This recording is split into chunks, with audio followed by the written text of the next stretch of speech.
Gente, mais uma vez juntos para compartilharmos a palavra do Senhor. E de um tempo para cá, aos domingos, eu tenho ministrado uma série de mensagens, eu não sei, hoje eu vou até recapitular um pouco com vocês, que eu fiquei alguns dias ausente, mas o meu propósito tem sido falar sobre os ingredientes da vida, sobre aquelas coisas que, se colocadas na nossa vida da forma correta, no momento certo, nós podemos melhorar e amenizar muito a nossa passagem aqui na terra, que no que diz respeito à eternidade, dura muito pouco. O salmista diz no Salmo 90, no contexto dele, que a vida passa muito rápido, que o homem vive 70 ou 80, descreve como o final da vida com muita canseira e muito enfado, porque as coisas passam rapidamente, porque o tempo voa. A perspectiva de vida tem aumentado, graças a um pouco mais, mas mesmo assim, a passagem por aqui ainda é muito pequena. Qualquer erro que possamos cometer, dependendo do grau, ele pode comprometer muitos anos da nossa vida tentando consertá-lo. Muitas vezes uma dívida contraída num ano pode ser paga em 3, 4, 5 ou 10 ou não. Muitas vezes, para que esse erro seja apagado, algo precisa ser feito, um tempo precisa passar para que seu nome seja removido de um órgão de proteção a um crédito. Muitas vezes as pessoas acabam traindo, e muitas vezes uma traição faz com que nunca mais você tenha o mesmo nível de relacionamento. Tem coisas que você vive no passado que pode descredenciar você para sempre, para viver determinadas coisas no futuro. Por exemplo, quem aqui teve hepatite, levante a mão. Já teve hepatite? Levante a mão. A senhora, aqui também. Vocês podem fazer muita coisa por mim. Se eu caísse aqui agora, você poderia me ajudar a levantar. Se eu precisasse de um dinheiro, você poderia me emprestar. Mas se eu precisasse do seu sangue, você poderia me doar? Não, nunca mais. Mas você não tem hepatite, você já ficou curada, é verdade.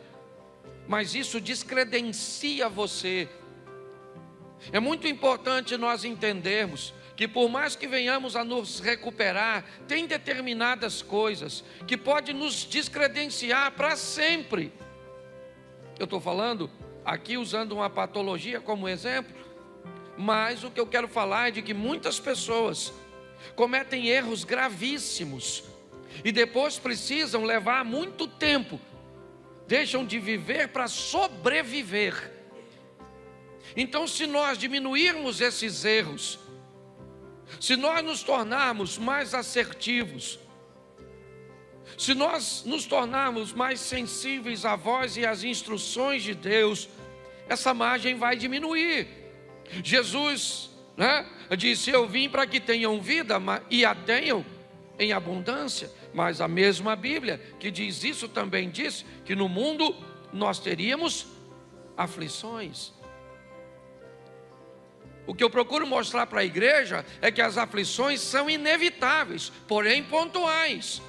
Segundo a Bíblia, eu vivo uma vida abundante com dificuldades pontuais, e não uma vida pontual com dificuldades abundantes.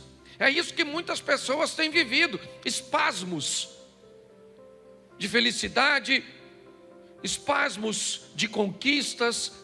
São sempre coisas esporádicas, porque o tempo inteiro são sofrimentos, o tempo inteiro é escassez, o tempo inteiro é dificuldade, o tempo inteiro é sofrimento, é solidão. Tem alguma coisa de errado. Não é isso que a Bíblia, o Deus que você serve, te propôs.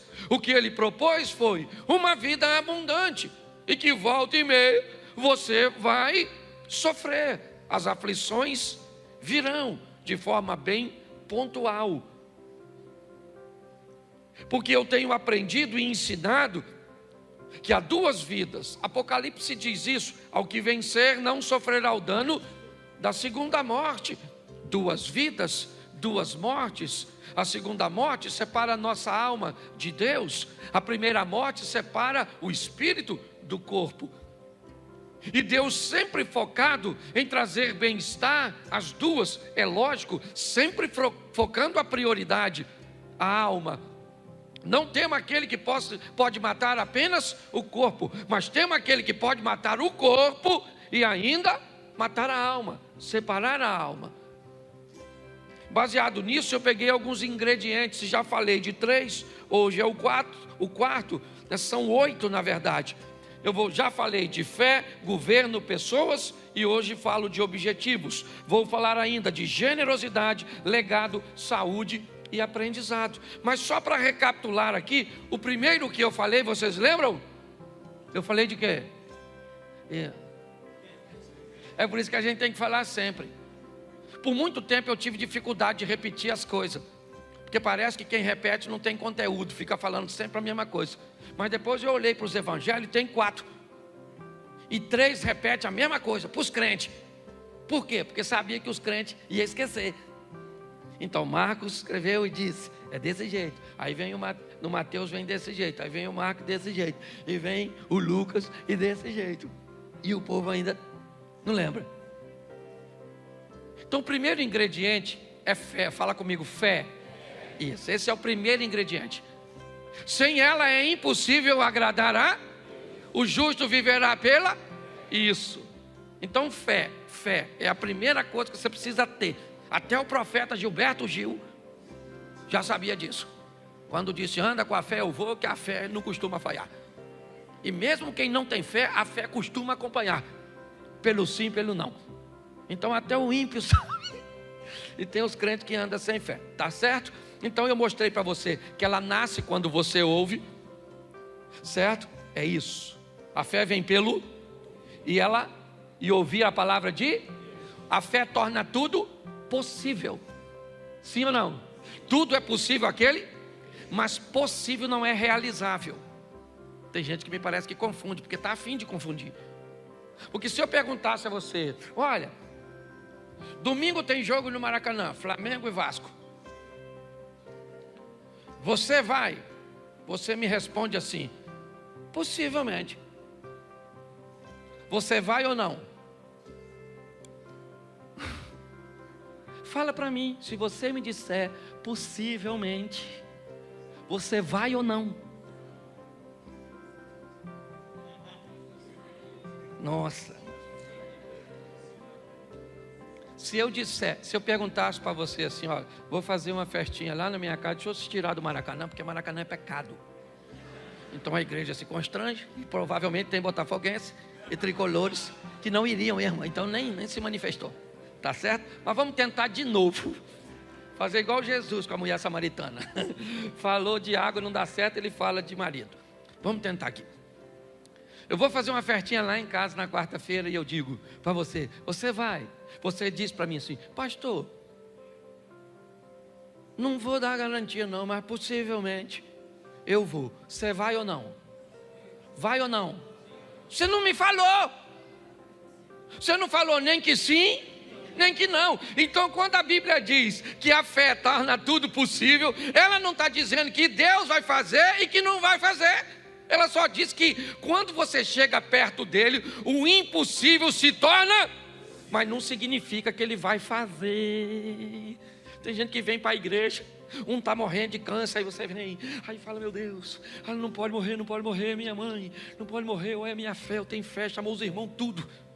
Até os cajaceiros vêm para a campanha, e vão embora, une a fé de todo mundo, aí a mãe morre. O que faltou?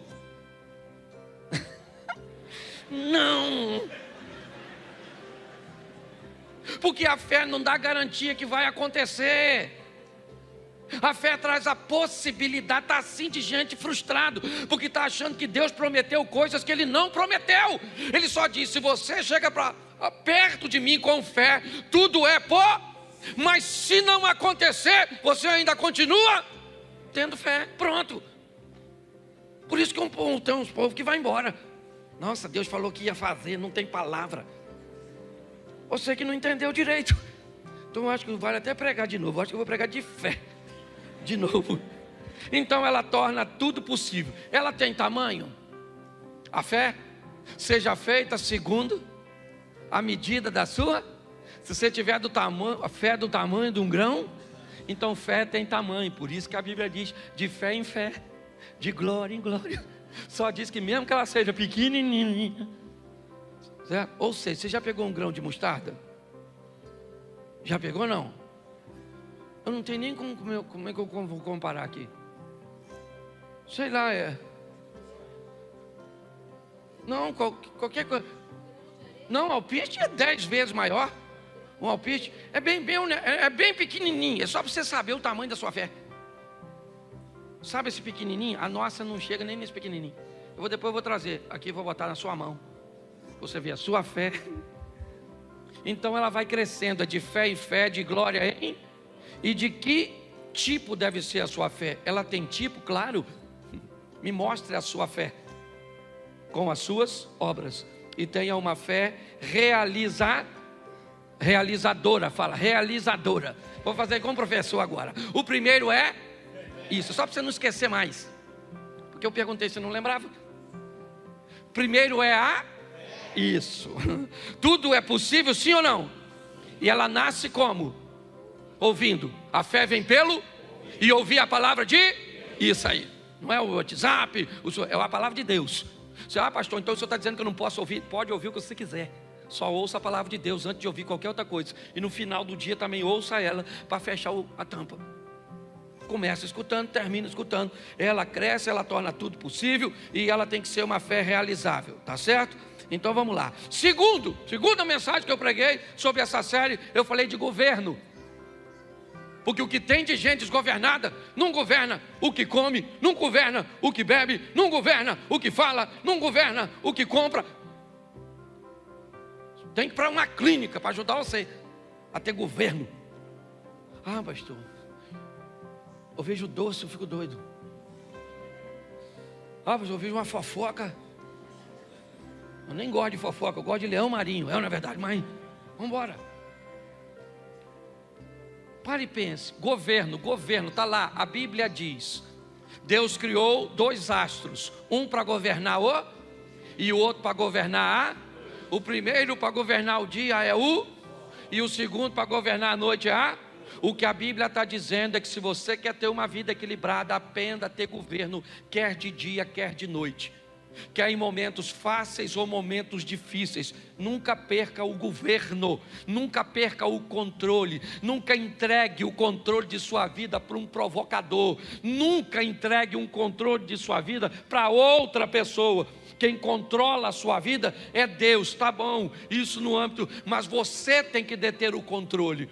Um dia, um governador da Judéia, Herodes, entrega o governo da Judéia no momento diurno, no momento agradável, na festa de seu aniversário. Já falei isso aqui, estou repetindo, você deve lembrar. Para quem? Para uma menina, Salomé, uma dançarina. O governo inteiro, Herodes era chamado de rei dos judeus.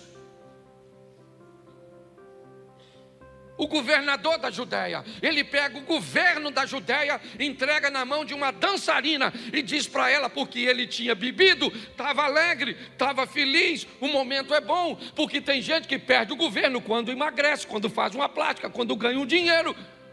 Basta clarear, basta melhorar que pessoas perdem o governo. A Bíblia diz que se está de dia, tem que ter sol para governar o dia, e se escurecer, tem que ter lua para governar a noite.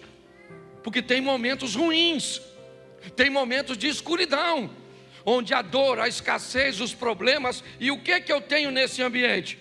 Governo. Estava difícil para Jesus. Fala para seus discípulos: eu preciso do apoio de vocês, me ajude. Foi orar, quando voltou, eles estão dormindo. Jesus disse: olha, Pai, se possível for, a parte de mim este cálice. Estava escuro. Pilatos disse: se defenda. Ele disse: não. Os soldados disseram: desça da cruz. Ele disse: não. Estava de noite, mas ele tinha o governo. As pessoas o provocavam, dizendo: salvou os outros e não salva a si mesmo? Se você é o Cristo, desça da cruz. Se ele não tivesse controle, ele desceria para mostrar para os outros que ele podia, mas ele não era governado pelos outros, ele era governado por seu propósito. Jesus chama Judas de amigo e Pedro de inimigo, porque para Jesus, quem te faz o mal, te aproximando do seu propósito, inevitavelmente está te fazendo bem. Foi isso que José disse para seus irmãos: vocês não me venderam para o Egito, Deus é que me enviou na frente. O que vocês pensavam que estavam fazendo contra mim, estava fazendo a meu favor. Foi para isso. Governo. O que nós precisamos hoje é de pessoas que tenham governo. Governo para conseguir ler a Bíblia, porque tem gente que diz que não consegue. Deve ser muito caro. Ou você deve ter 24 horas por dia ocupada. Não lê porque não governa. Não ora porque não governa. Não jejua porque não governa. Não estuda porque não governa. Porque não poupa porque não governa. Não oferta porque não governa. Não dizima porque não governa. Não tem um bom casamento por quê? Porque não governa. Porque quem governa domina. Lembra que Deus está conversando com Caim sobre governo? O pecado, Caim, jaz à porta, batendo. Mas a você, Caim, é determinado a você assumir o governo e dizer: eu abro ou não abro? É assim que funciona. Essa foi minha segunda mensagem. Minha terceira, eu falei sobre pessoas e mostrei o que são pessoas: um corpo, uma alma e um espírito. Mostrei que as necessidades de pessoas são sempre pautadas nessas três esferas, seja material, emocional ou espiritual. Quando Esaú perde a sua primogenitura para Jacó, naquela venda do guisado, o que ele tem é uma necessidade material, física. Ele tem fome. Quando Ananias e Safira se perdem, ou perdem o controle, o que eles têm? Uma necessidade emocional. O que eles querem é serem ovacionados. O que eles querem é ser, como é que eu vou dizer? Louvados, respeitados, porque estão fazendo o que todo mundo está fazendo, mas eles não querem fazer. Mas como aqueles que fazem estão sendo enaltecidos porque fazem, então eu vou fingir que faço aqui também. É isso. Isso acontece com todo mundo. É o Moisésinho que cobre o seu rosto para que ninguém veja o resplandecer do seu rosto, mas que depois de um tempo já não resplandece mais e ele não tira o lenço. Mas não tem mais o resplandecer no rosto, mas eu gostaria que todo mundo pensasse que ainda tem. Aparência, ela não é algo novo. Pessoas, nós temos a mulher cirofenícia que procura Jesus não com uma necessidade física ou material, nem emocional, mas ela disse a Jesus: lá na minha casa tem uma menina que é minha filha e ela tem um demônio. Porque necessidades de pessoas, elas atuam nas três esferas: material, emocional e espiritual. O que nos aproxima de pessoas são afinidades, necessidades, certo? Sentimentos ou parentescos. Eu mostrei tudo isso, só estou recapitulando, porque hoje eu quero falar, e é nisso que eu quero gastar 20 minutos com vocês, para falar de objetivos. É minha quarta mensagem. Eu preciso que você entenda isso, porque muitas pessoas têm ouvido falar de sonhos. Sonhe, sonhe, sonhe. Você tem que sonhar, você tem que sonhar. Isso, quem não sonha, né, já morreu. Então sonhe. Mas quando é que seu sonho vai virar um objetivo? Em algum momento, esse seu sonho, ele tem que se tornar um objetivo. Então eu preciso entender, se objetivo é a mesma coisa que propósito, vamos tratar assim, eu preciso entender que eu posso viver uma vida onde são os meus propósitos e os propósitos de Deus, ou eu posso viver uma vida que são os propósitos de Deus e os meus propósitos. Eu tenho um relacionamento não tão próximo, mas nós temos um tipo de amizade até bem legal entre eu e pastor Josué Gonçalves. Ele é reconhecido no Brasil como um pastor de família, e eu também tenho reconhecimento na mesma linha. E uma vez conversando com o pastor Josué, eu perguntei a ele sobre seu ministério, e ele me disse: Cláudio, para falar a verdade, eu olhei que não se falava basicamente só de família no Brasil. Então eu resolvi falar de família e pedi a Deus que abençoasse meu ministério. E eu falei: cara, o meu é totalmente o contrário. Eu nunca pedi a Deus para falar de família. Deus me colocou falando de família e isso virou meu propósito. Para o Josué, ele pegou o propósito dele e pediu Deus para abençoar, e aconteceu. No meu, Deus me deu um propósito e eu tomei como meu. Então eu preciso que você entenda que há esses dois modelos, e que muitas vezes você vai se ver dentro de um propósito que foi Deus que te levou, e você vai viver bem nele, como aconteceu comigo. Em outras ocasiões, você pode pegar um propósito que é seu e levar para Deus, e Deus pode aprovar e fazer com que isso aconteça. Mas eu aprendi que sonhos são aquelas coisas que eu quero. Isso. Eu quero me formar, eu quero me casar, eu quero ter uma casa, eu quero ter isso, eu quero fazer aquilo. Nossa, isso é extremamente legal. Mas objetivos são aquelas coisas que eu vou fazer acontecer. Sonho não se realiza, a não ser que ele se torne objetivo.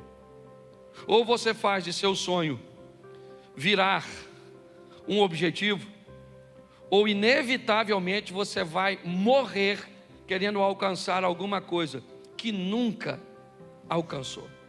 Então eu vou mostrar para vocês aqui rapidinho quando um sonho se torna um objetivo. A postura do sonhador muda. Ele começa a agir de outra forma. Ele quer comprar algo. Enquanto ele quer comprar algo como sonhador, ele não compra. Não. A postura de sonhador é diferente. Aqueles que têm objetivo e propósito é que alcançam. Você vai chegar na casa de alguém que quer comprar, mas só tem sonho. A geladeira está cheia. Ele sai para comer fora. Ele usa roupa de grife e compra talvez todo mês. Quando você chega na casa de alguém que tem objetivo, provavelmente vai ter água na geladeira. Vai comer ovo. Não vai sair para comer fora. O sapato vai ter que durar 1 ano. Só tem 2, um marrom e um preto. Porque o objetivo, ele traz responsabilidades. E preste atenção, porque eu vou mostrar isso com um texto bíblico, senão vira autoajuda. 1 Samuel, capítulo 1, verso 2. Está aí o primeiro texto de uma mulher que sonhava e que durante seu sonho nada aconteceu. Ele tinha 2 mulheres, e uma se chamava Ana e a outra Penina. Penina tinha filhos, Ana, porém, não tinha. Bom, Penina e Ana, o duelo de 2 mulheres. Quem são essas mulheres? Quão diferente elas são? Não é muito meu hábito, mas eu resolvi pegar o significado do nome de Ana e o significado do nome de Penina, para ver se tem alguma maldição em uma e uma bênção na outra, o que é que difere uma mulher da outra. Então vamos lá. Ana, a primeira esposa de Eucana, tem seu nome como graciosa ou cheia de graça. Essa é a Ana. A segunda esposa é Penina, e o significado do nome de Penina é pedra preciosa. ou pérola? O que você acha, ou quem você gostaria de ser? Graciosa ou cheia de graça, ou pedra preciosa ou pérola? Tanto faz. Todas as duas são coisas muito boas, sim ou não? Qual é o grande problema dessas duas mulheres? É que elas não vivem a plenitude. Uma tem uma coisa que a outra não tem, e a outra tem uma coisa que uma tem, e uma quer o que a outra tem. Esses dias eu vi uma mulher falando comigo, não vou usar o nome da família, porque ela é muito conhecida, e essa mulher olhou para uma mulher bonita, realmente, rica, bem sucedida, uma das palestrantes talvez mais procurada no Brasil, e não é nem no ambiente gospel, é no ambiente secular, treinando pessoas. E aí a mulher estava do meu lado e ela me disse assim: Cláudio, eu acho injusto, porque olha só, essa mulher bonita, e essa que estava falando não era nem feia não. Eu falei, é bonita. Cláudio, ela tem muito dinheiro. Eu falei, tem. E essa que estava falando também não é pobre não. E olha, Cláudio, como é que ela tem essa desenvoltura para falar? Aí essa daqui não tem não. Essa que estava falando, ela não é palestrante não. Eu queria ser ela, Cláudio. Aí eu olhei para ela e disse assim: nossa, eu nunca imaginei que você gostaria de ser uma mulher que perdeu um filho tão jovem. Ela me disse, como assim? Eu falei, faz pouco tempo que o filho dela morreu. E eu jamais imaginei que você gostaria que seu filho morresse. Aí ela virou para mim e falou assim: não, essa parte eu não quero não. Ou seja, quando você olha para a vida dos outros, você só quer a coisa boa, mas tem que ir tudo. Esses dias alguém falou, Cláudio, pensa eu com o ministério do pastor Vitor Hugo. Esse eu posso falar que é meu amigo. Eu falei, eu já pensei você com o câncer que ele enfrenta. Ah, mas o câncer eu não quero, eu quero a profecia. Pare para pensar. Quando nós olhamos isso, eu preciso que você reflita. O que Penina tem? Você lembra? O que ela tem? E o que Ana tem? Ela tem o quê? O amor do marido. O que Penina tem? E o que Ana tem? Penina, para ter filho, fez esforço? Sim ou não? Não, ela só teve. Bastava ver a cueca do Eucana. E a gente vai falar, tem que ser objetivo, ô irmão. Porque esse dia eu estava pregando num culto, falei Eucana, tinha um cara no primeiro banco, sabe o que ele falou? Aí, pastor, Eucana também. Eu falei, não, não é isso não, maluco. Não é Eucana de bebida não. Tinha uns bebum lá no culto. Falei, sangue de Jesus tem poder. Mas presta atenção. Ana fazia esforço para ser amada? Sim ou não? Não. Penina fazia esforço para ter filho? E o que Penina quer? Vamos lá, gente. Me ajuda, eu sei que é chato, né? Nunca mais eu venho nessa igreja, então vai em outra. Porque eu peço para repetir mesmo, para gravar. Pelo menos você sai daqui depois e fala, rapaz, quase que eu preguei com o pastor. Toda hora falou comigo, fala, que eu achei que era eu que pregava. Penina tinha filhos, mas queria ser. E Ana queria ter, mas era.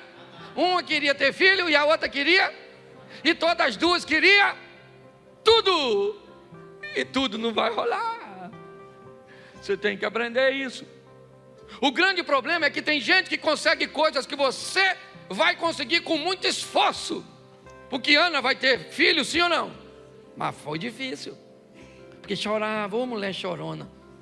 Chorava. E a outra também não era mole não, a tal da Penina.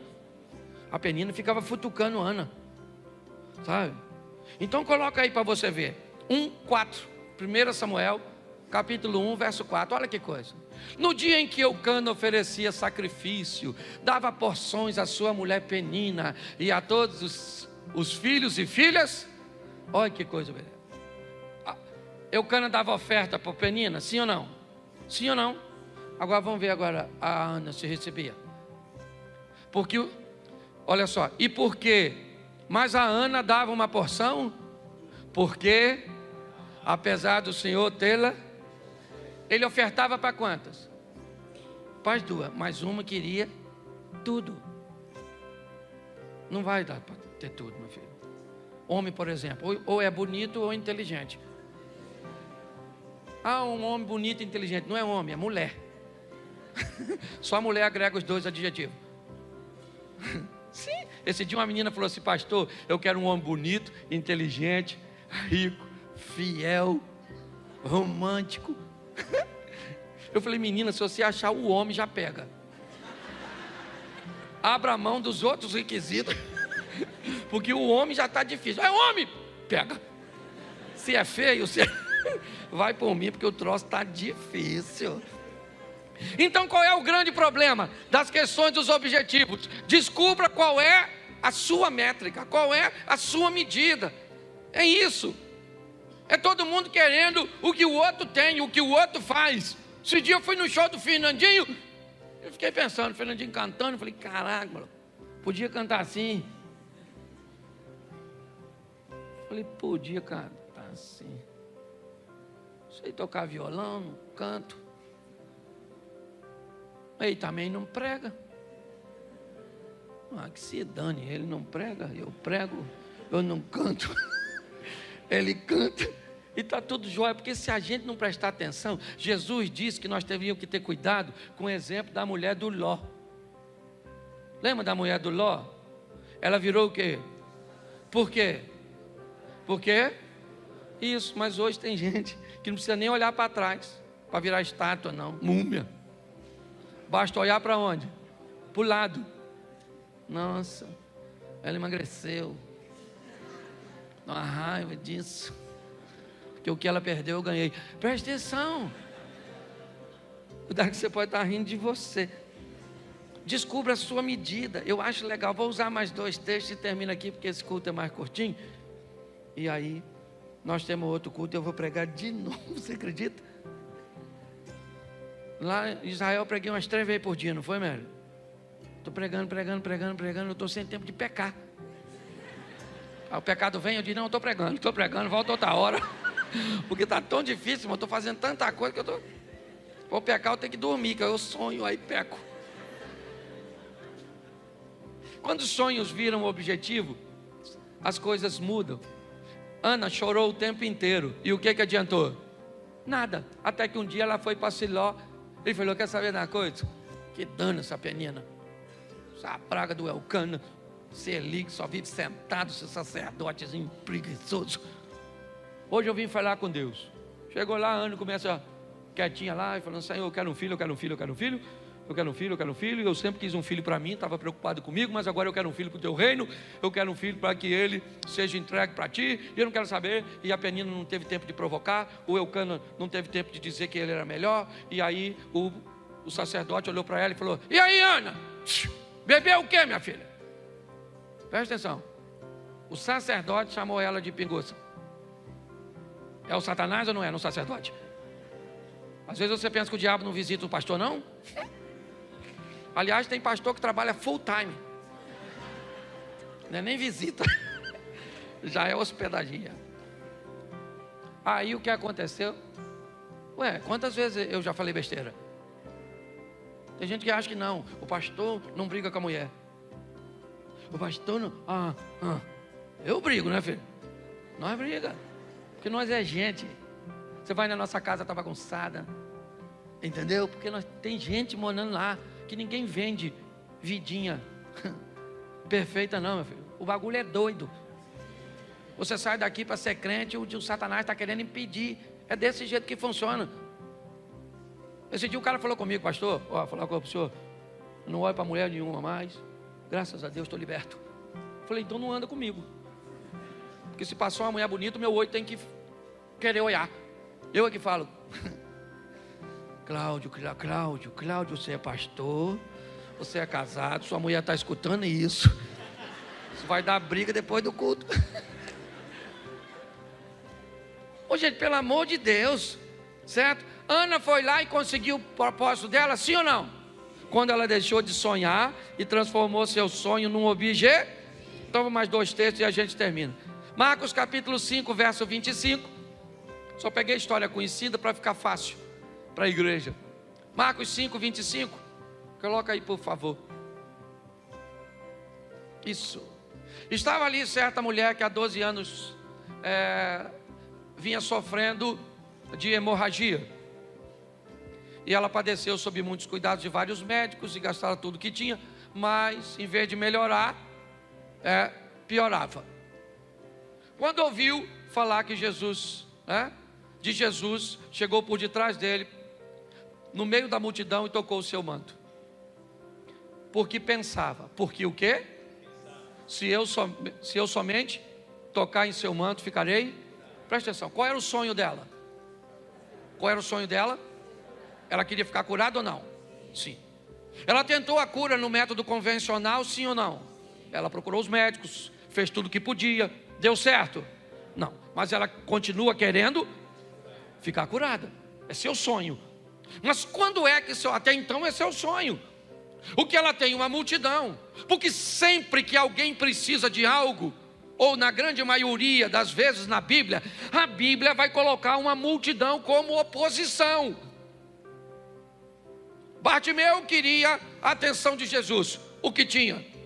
Uma multidão. Vamos lá, estão conduzindo um paralítico a Cafarnaum, a casa de Jesus. O que tem na casa de Jesus? Uma multidão. Sempre haverá uma oposição, algo que vai se opor. É assim que funciona. Eu vou usar um exemplo aqui, porque depois eu vou corrigir, e a turma que caminha comigo sabe que eu não sou o cara do confronto, mas eu fiquei tão, constrangido no nosso jantar de casais. Durante um jantar de casais, alguém colocou uma bolsa para sentar. A esposa. Quando o povo foi sentar, alguém foi e retirou a bolsa e sentou no lugar. Sabe o que aconteceu? Acabou com o jantar daquele casal. Eles se aborreceram de um tal nível que ela pegou a bolsa e foi embora. Quando nós tentamos intervir, não dava mais tempo. Pastor, o que é isso? Isso é a oposição. Ela vai estar nos jantares, nos almoços, elas vão estar no trânsito, ela vai estar no vizinho, ela vai estar, é a multidão, é aquilo que busca separar você do Cristo. O que nós estamos vendo é uma mulher que olhou que tem uma oposição, o que ela disse: eu vou tocar nele, esse é meu sonho, e meu sonho se transformou num objetivo, e por ser um objetivo, eu não quero saber a quantidade de pessoas que tem, eu não quero a atenção dele, eu não quero parar, interromper sua comitiva, eu não quero nada, eu quero apenas alcançar o meu propósito, e eu coloquei na minha mente que se eu tocar nele, eu vou ficar curada, o que eu tenho fé, e eu vou lá e toco nele. É isso que está acontecendo aqui. Quando ela faz isso, ela fica curada, porque ela fez, não simplesmente quis. Deixa eu terminar com o último texto, também muito conhecido. Lucas capítulo 15, é o setor de achados e perdidos. Capítulo 15 de Lucas. Ovelha perdida, dracma perdida, filho perdido, está tudo perdido. Verso 17, perdão. 15, verso 17. Caindo em si, disse: quantos empregados de meu pai têm comida de sobra e eu aqui morrendo de fome? Eu me porei a caminho e voltarei para meu pai e direi: pai, pequei contra o céu e contra ti. Verso 19. Não sou mais digno de ser chamado teu filho, trata-me como um dos teus. Presta atenção aí, não bota o 20 não. Deixa eu dizer até o 19. Presta atenção, porque os 3 textos que eu li, ele fala de sonho. É isso que ele fala. Ele está no momento difícil e ele diz: eu aqui pereço de fome, na casa de meu pai até os criados têm pão com fartura, levantar-me-ei, irei ter com meu pai, vou dizer para ele. Presta atenção, tudo que está sendo dito como uma proposta de futuro. Levantar-me-ei, irei ter com meu pai, e lhe direi: pequei contra o céu e diante de ti, já não sou digno de ser chamado teu filho, me trata como um de teus empregados. Mas tudo isso é futuro. Nada disso trouxe o perdão para o filho pródigo. Não. Porque ele está dizendo, eu vou levantar, eu vou dizer, eu vou fazer, eu vou ir. Beleza, tudo isso que é sonho. Eu vou emagrecer, eu vou comprar, eu vou estudar, eu vou orar, é sempre levantar-me-ei, farei, é amanhã, é semana que vem, é isso aí. Quanto mais tempo você faz isso com o seu sonho, mais tempo leva para ele realizar. Mas quando chega ao verso 20, a seguir o sonho virou objetivo. Levantou-se e foi. Levantar-me-ei e irei. Nada aconteceu. Levantou e foi. Pronto. Ali o sonho virou objetivo. E agora, estando ao longe, o pai o viu, porque ele foi. O pai olhou, correu, o beijou, o abraçou, traga vestes, sandálias, anel, vamos tomar um banho, porque vai ter uma festa. Você precisa entender que o importante não é se você quer comprar uma casa própria, não é se você quer melhorar seu casamento. Talvez isso até seja bem importante, porque seja a primeira fase, né?